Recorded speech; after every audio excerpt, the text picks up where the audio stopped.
क्या होगा अगर हम मैथ्स के एक क्वेश्चन को 10 बार लिख के देखें। अभी मेरे पास विल्सन थ्योरम है जो एमएससी और बीएससी में आती है, तो मैं इसको 10 बार लिख के देखने वाला हूँ।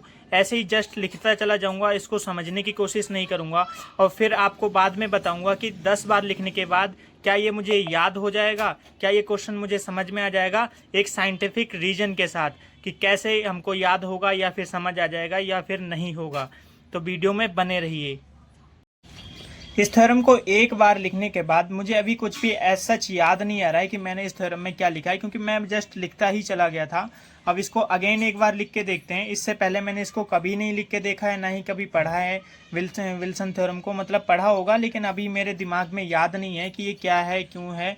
तो अब इसको एक बार और लिख के देखते हैं, फिर उसका आपको मैं एक्सपीरियंस बताता हूँ कैसा है। अभी मैंने इसको एक बार लिख के देख लिया है। थ्योरम को दूसरी बार लिखने के बाद मुझे कुछ कुछ याद सा होने लग गया था। जैसे मैंने यहाँ पर अपने आप लिख दिया सपोज डैट, लेकिन वो गलत था। मतलब पहले कहीं ना कहीं इस क्वेश्चन में सपोज डैट लिखा था, लेकिन वो वर्ड मैंने यहाँ पर इनकरेक्ट कर दिया, तो वो गलत था।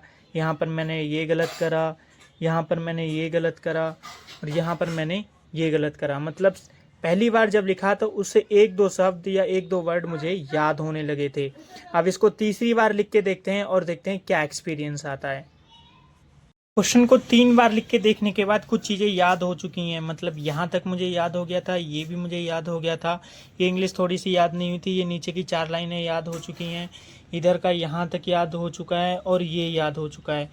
मतलब मैं थोड़ा मंद बुद्धि हूँ, इसलिए मुझे कम कम याद हुआ है, लेकिन ज़्यादातर लोगों को 3 या 5 बार में पूरा क्वेश्चन याद हो सकता है।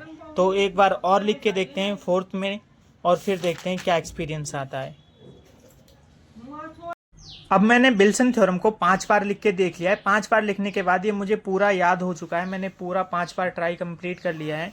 अब रीज़न ये है कि जब हम किसी भी चीज़ को 4 बार थोड़ा सा ध्यान से देखते हैं या 4 बार लिखते हैं, तो वो हमारे सबकॉन्शियस माइंड में चला जाता है। जैसे आपने कई सारे डॉक्टर्स ऐसे देखे होंगे जो हिप्नोटाइज करके आपकी वो मेमोरी को निकाल लेते हैं जो आपको याद भी नहीं है। उसका रीज़न ये होता है कि जब हम किसी चीज़ को 4 बार याद करते हैं, 4 बार देखते हैं या 4 बार लिख के देखते हैं, तो वो हमारे सबकॉन्शियस माइंड में कहीं ना कहीं डेटा को सेव कर लेता है और उस डेटा के अकॉर्डिंग वो हमें याद रहता है। और हमने इसको लगातार 5 बार लिख कर देखा है, तो इससे ये क्वेश्चन मुझे याद हो चुका है।